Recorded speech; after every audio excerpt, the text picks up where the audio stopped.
السلام علیکم ورحمۃ اللہ وبرکاتہ۔ حضرات گرامی، ابھی آج جو ہم ایک سائنسی ایجاز شہد کی مکھی کے بارے میں قرآن پاک کے حوالے سے انوار القرآن کے ریفرنس سے ہم آج بات کرتے ہیں۔ قرآن پاک کا ریفرنس ہے جی سورۃ النحل 66، 67، 68 اور 69 آیت ہے۔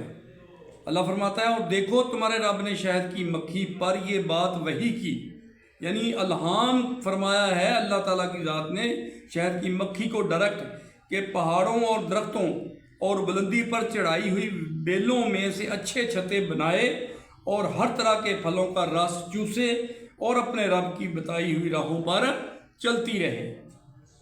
اور اس مکھی کے اندر اسے رنگ برنگ کا ایک شربت نکلتا ہے جس میں لوگوں کے لیے شفا ہوتی ہے۔ یقیناً اس میں بھی ایک نشانی ہے ان لوگوں کے لیے جو غور و فکر کرتے ہیں۔ تو حضرات گرامی، یہ وہ چیز ہے جو کہ غور و فکر کرنے والی بات ہے، اور جب غور و فکر کرتے ہیں تو اللہ تعالیٰ نے اس بات کا اظہار فرمایا ہے کہ شہد کی مکھی براہ راست میری شاگرد ہے، اور میں نے ہی اس کو وحی کی کہ یوں چھتے بنایا کرو۔ آپ اگر کبھی شہد کی مکھی کے چھتے کو غور سے دیکھیں تو معلوم ہوگا کہ ایک بہترین کاریگر جو بہترین ڈیزائنر ہے وہ ایسی چیز بنا سکتا ہے یا سوچ سکتا ہے۔ اس سے بہتر شہد کی مکھی جو ہے وہ کر گزرتی ہے۔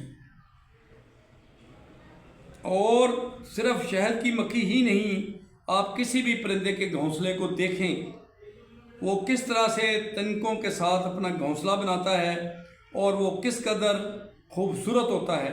ذرا آپ اس انجینئرنگ یونیورسٹی کا نام تو بتائیے جہاں سے شہد کی مکھی یا پرندہ یہ کام سیکھ کر آیا ہے۔ اللہ تعالیٰ فرماتے ہیں کہ ہم نے ان کی طرف وحی کی اور ہم ہی نے ان کے دلوں میں علم ڈالا۔ حضرات گرامی، قرآنی اعجاز ہے کہ صرف مادہ شہد مکھی شہد تیار کرتی ہے۔ سائنس کو اب اگر یہ بات معلوم ہوئی ہے کہ شہد مادہ مکھی تیار کرتی ہے، نر مکھی صرف غذا مہیا کرنے کا کام سر انجام دیتی ہے اور شہد نہیں بناتی، یہ اس دور کی سائنس کا انکشاف اور دریافت ہے۔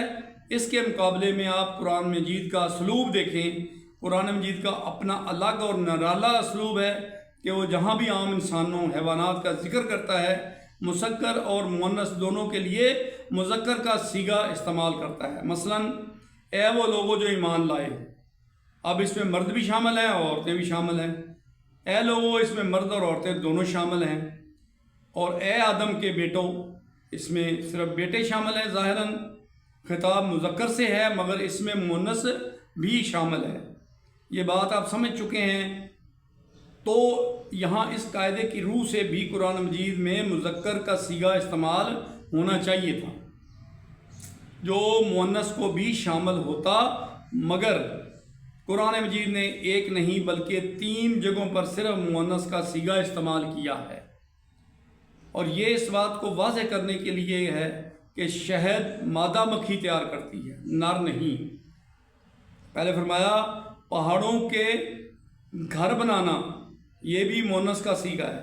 پھر ہر قسم کے میوے کھا کر، مؤنث کا صیغہ ہے۔ پھر اپنے رب کے صاف راستوں پر چلی جا، یہ مؤنث کا صیغہ ہے۔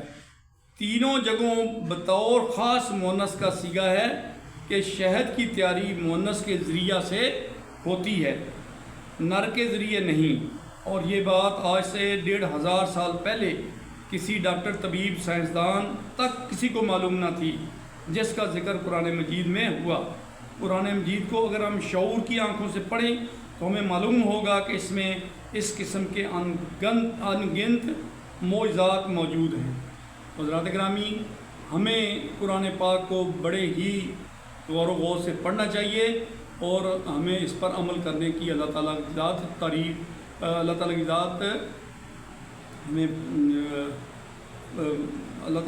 ہمیں اس پر عمل کرنے کی توفیق عطا فرمائے۔